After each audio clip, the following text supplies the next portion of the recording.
Rain-slicked streets reflected the neon signs in Seoul, painting the city in streaks of blue and red.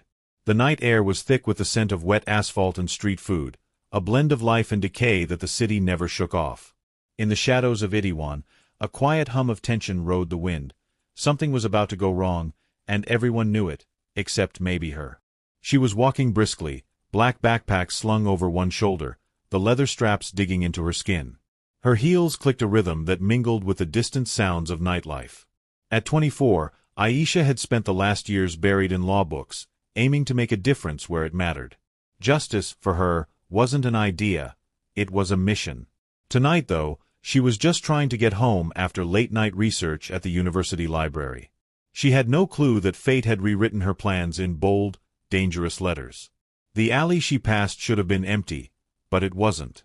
Two men, faces masked, emerged from the shadows, guns glinting under the neon light. She froze instinctively, her heart hammering. The sound of a vehicle stopping abruptly behind her made her spin around. A sleek black sedan blocked the alley's entrance, and from the driver's seat, a man stepped out. Not an ordinary man. There was an aura around him, a quiet power that demanded attention without asking. He was mid-30s, impeccably dressed, with eyes sharp as knives. His movements were precise, measured, almost predatory. This wasn't just a man, this was a leader, someone used to being obeyed. The attackers froze too, and the next moment, chaos erupted. Shots rang out. Aisha screamed, ducking instinctively. The man lunged forward, intercepting a bullet meant for her, but it grazed his arm. One of the attackers wasn't so lucky. He collapsed, blood blooming across his chest. The man grabbed Aisha and pulled her into the sedan. Tires screamed against wet asphalt as they disappeared into the night. She had no time to process what happened, only the adrenaline and the surreal shock of being saved by a stranger she didn't even know. Who are you?" she managed to stammer, her voice trembling.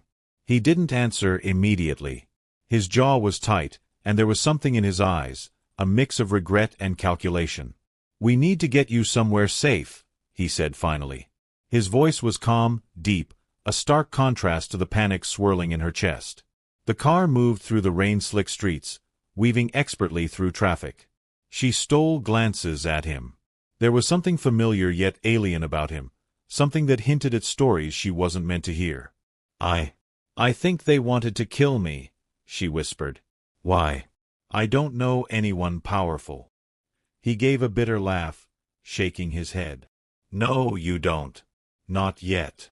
They drove in silence for a few minutes, until the city began to thin out into quieter districts. Finally, he stopped in front of a nondescript apartment building. Inside, it was quiet, almost sterile. He guided her to a chair and inspected the small cut on her arm from the brush with danger. "You're lucky," he said quietly. "Most people don't survive mistakes like this." "I don't even know your name," she said, irritation and fear mixing in her tone. "And I don't understand why someone like me. Why would anyone care?" He hesitated, fingers brushing against the edge of his jacket, a habit born from years of tension. "Because I made a mistake," he admitted softly. "A mistake I can't ignore. And it puts you in danger." Aisha frowned, confusion twisting in her chest. "I don't understand. I wasn't involved in anything. I'm just me." "That's exactly why it matters," he said. "You shouldn't be dragged into this world. But now you are, because of me." 4 hours, they sat in tense silence. She tried to piece together fragments, the bullet, the gunman, the way he carried himself. He revealed little, only that he had enemies, that the people who crowned him a leader of something called the Council wouldn't forgive mistakes. Aisha didn't know whether to be terrified or fascinated. Later, when the rain finally eased, he spoke again. "I need to take you somewhere safer. It's not just about the people who attacked you tonight. It's bigger than that." Aisha wanted to protest, but deep down, she knew she had no choice. "And if I go with you, what happens then?" He looked at her with a vulnerability he hadn't shown before. "Then I protect you. At all costs. Even if it means losing everything I've built." She blinked. "Losing Everything? Yes, he said, his voice almost breaking. The council, the empire, the throne I spent my life on, it's all on the line. Because saving you, it's worth more than any of it. Aisha wanted to ask why, but before she could, the sound of approaching engines cut through the silence. Her stomach dropped.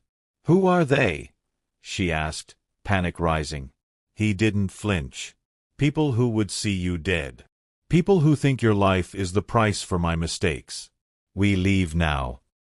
The drive that followed was tense and dangerous.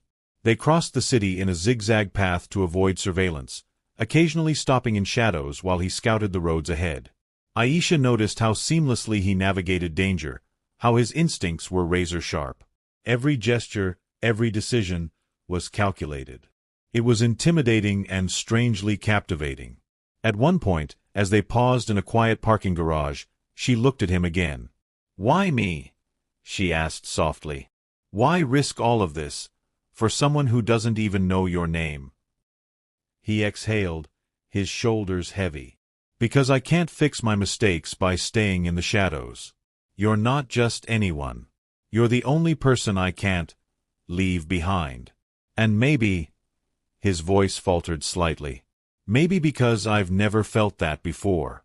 Responsibility, care, for someone outside this world." Her heart skipped a beat. She didn't understand why she felt drawn to him. The danger, the mystery, the way his eyes seemed to see more than just her exterior, but she did. Something in her stirred, something she hadn't expected. As the night stretched on, they reached the outskirts of Seoul, into territories marked with faded graffiti and abandoned buildings. Here, he felt untouchable, yet more vulnerable than anywhere else. He parked, turning to her with an intensity that made her stomach tighten. "From now on," he said quietly, "everything I do, it's for you. Even if it destroys everything I've built, even if it means the council comes after me. Your life matters more." Aisha's voice caught in her throat. I don't know what to say." "You don't have to say anything," he said. "Just trust me. That's enough for now." And in that quiet, fleeting moment, something shifted between them. Not words, not promises, but a connection formed in the chaos, in the danger, in the shared heartbeat of survival. A connection neither of them fully understood, yet both felt with startling clarity. The city behind them was still alive, unaware that one of its most dangerous men had risked everything for a woman who didn't even know his name. Ahead of them lay uncertain streets, threats lurking in every shadow, and the kind of choices that could tear a man's world apart. But in that moment, the rain, the neon glow, and the quiet between them felt like a fragile kind of hope. The next morning, the city had shifted. Seoul glimmered in the first rays of sunlight, streets wet from the night's rain, people moving as if nothing had happened. But for Aisha, nothing felt normal anymore. She sat on the edge of the small cot in the safe house, tracing the edges of a cup of instant coffee. Her hands shook slightly. The world she had known, quiet libraries, long walks home, lectures on justice, was gone. The man she had only begun to understand stood near the window, observing the streets. He was quiet, taut with vigilance. Even when not in action, his presence carried weight. He didn't introduce himself, didn't offer a name, but she knew he was someone extraordinary. Dangerous. Necessary. "Do they know where I am?" she asked softly, trying not to let the tremor in her voice show. He shook his head. "Not yet. But they will. And when they do, they'll come with everything they have." Aisha swallowed, trying to suppress a rising panic. "Why me? Why did this happen?" He finally turned to her, his expression soft but hard-edged at the same time. "Because of a mistake. A bullet that shouldn't have hit you. And because I can't let you pay the price for it. I don't care about the throne anymore. Not if it means losing you." The words made her stomach flutter in a way she hadn't expected. She looked at him, trying to reconcile the man before her, leader, enforcer, predator, with the one who had risked everything for her. "I don't even know your name," she whispered. He paused, then said quietly, "It doesn't matter. Names aren't important. What matters is, I can't let anyone hurt you. Not ever." It was a strange, fragile declaration, one that made her heart thrum with a mix of fear and something else she couldn't yet define. And she realized, with a startling clarity, that she trusted him. More than she thought she ever could. Over the next few days, they moved cautiously through Seoul. Safe houses, alleyways, temporary hideouts, they never stayed in one place long. Every movement was calculated. Every street corner could hide a threat. And through it all, he never left her side. "You need to understand something," he said one night, crouched beside her as they watched the city from the roof of an abandoned building. The neon signs flickered below like distant constellations. "The council I serve, they will see saving you as betrayal. If they find out, there's no turning back. They'll come for me. And anyone close to me," he hesitated, voice rough, "anyone close to me dies too." Aisha swallowed hard, her mind racing. "So, you're already sacrificing everything?" "Yes," he said simply. "Everything I worked for. Everything I became. I'd rather lose it all than let you be harmed because of me." There was a quiet pause, filled only by the hum of the city below. Aisha realized that for all his strength, there was vulnerability there, a rare, exposed truth that few ever saw. And it made her want to reach out, to bridge the distance between survival and humanity. "Then I need to know," she said slowly, "what you want from me. I can't just follow blindly." He looked at her, eyes dark, thoughtful. "I don't want anything from you, except to be able to protect you. That's all. No obligations. No promises. Just safety." Her lips curved into a tentative smile. "You make that sound impossible." He chuckled softly, a sound that seemed foreign coming from someone so dangerous. "It's impossible for anyone else, maybe. But for me, I can try." Days turned into weeks, and the city continued its indifferent spin around them. Through careful maneuvering, he kept her safe while avoiding the council's notice. Along the way, she learned fragments of who he was. Not his name, not the full extent of his empire, but pieces that made him human. A love for certain old jazz records, the way he remembered small details about people he barely knew, the rare, almost imperceptible moments of humor that slipped past his careful control. One evening, as they rested in a dim apartment in Gangnam, she found herself looking at him differently. The tension of danger was still there, but it was intertwined with something softer, something fragile and rare. "You ever sleep?" she asked lightly, trying to break the constant tension. He shook his head, eyes on the street below. "Sleep is for people who can afford weakness. I can't. Not yet." "You're not weak," she said softly. "You're everything else. And maybe that's enough." He didn't respond at first, only tilted his head slightly, as if absorbing the words. Then, after a long pause, he murmured, "Maybe it is." It was in that silence that something shifted. Between them, a fragile trust, a delicate understanding, began to grow. And as he watched her, he realized that his desire to protect her wasn't just about survival. It was about connection, about feeling something he hadn't allowed himself to feel in years. But danger never stayed away. One morning, as they were preparing to move again, he received a message on a burner phone. The council knew. The words on the screen were simple. "You've gone too far. Bring her to us. Or lose everything." He clenched his fists, jaw tight. "It started," he muttered. "They're coming for both of us." Aisha's heart raced. "Then we fight." He shook his head.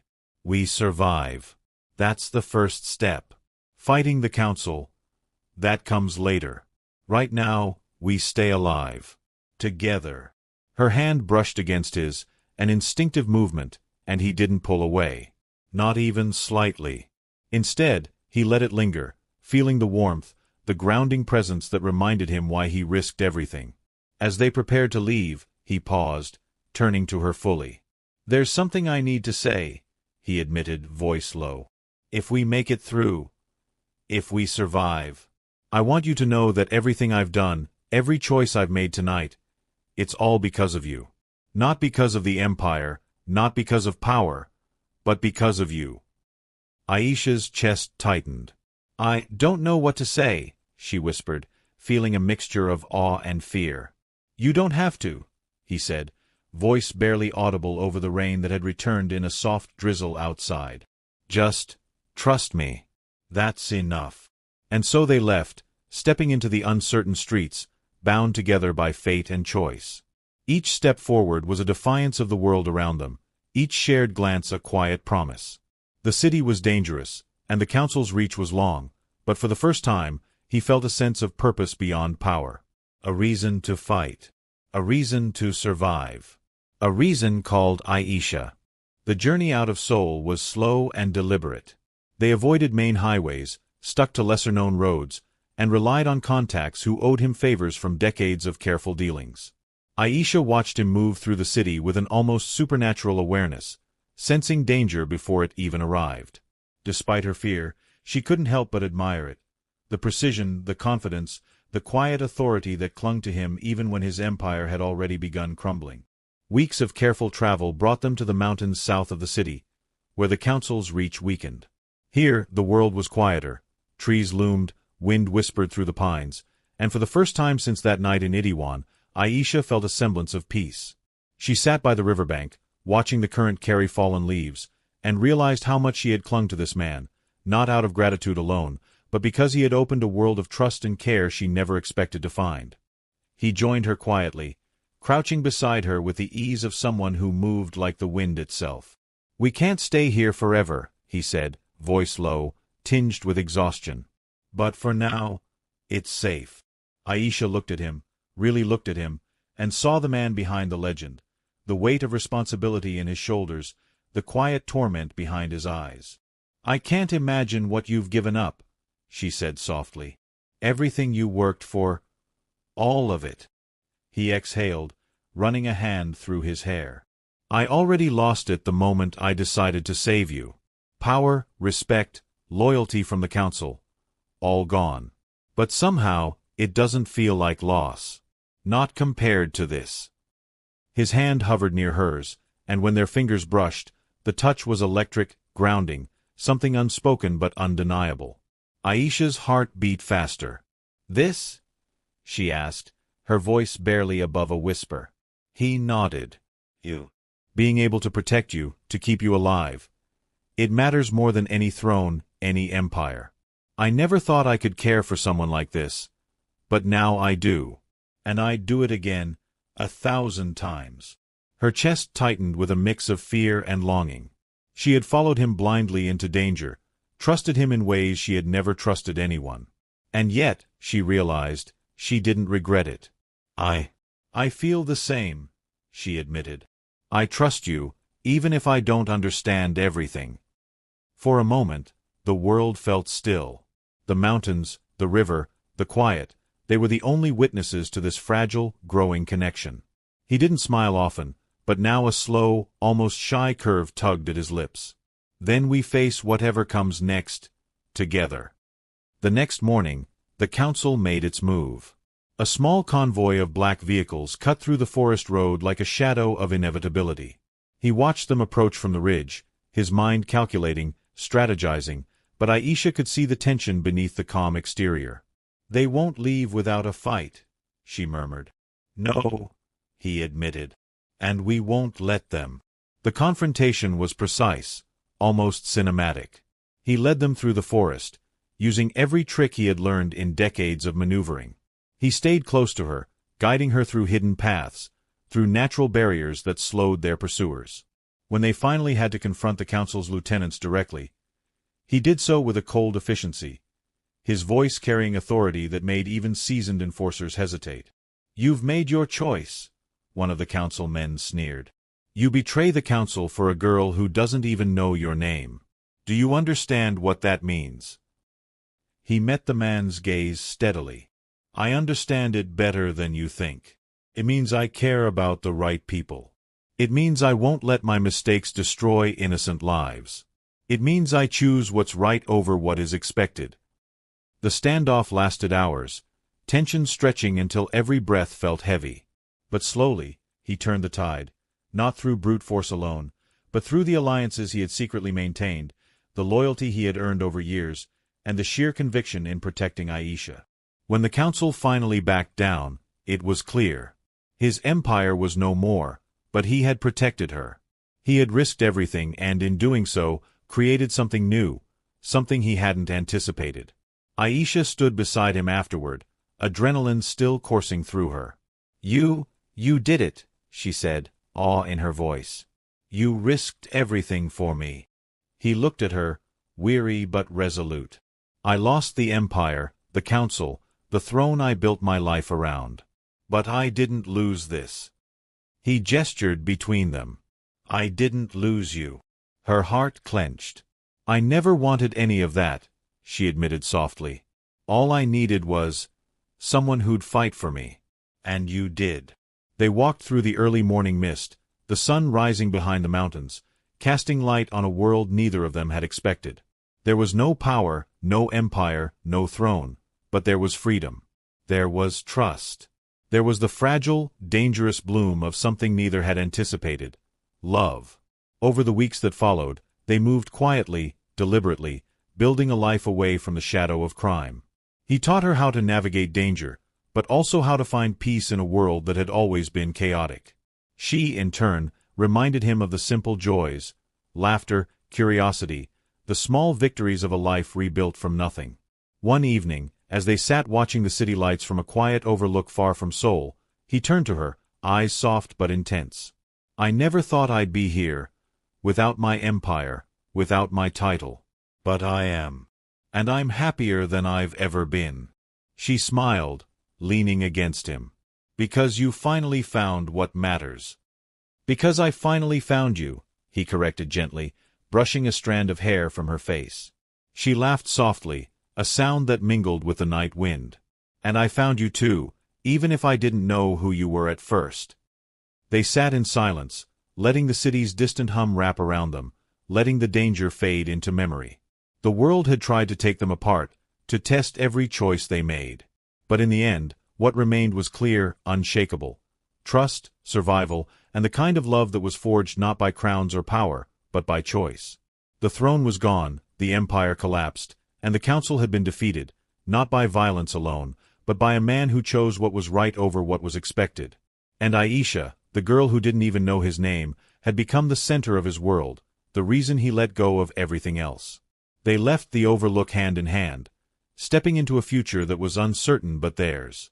Each step forward was a promise, each glance a reaffirmation.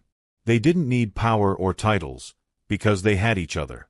And for the first time in years, he felt truly, irrevocably free.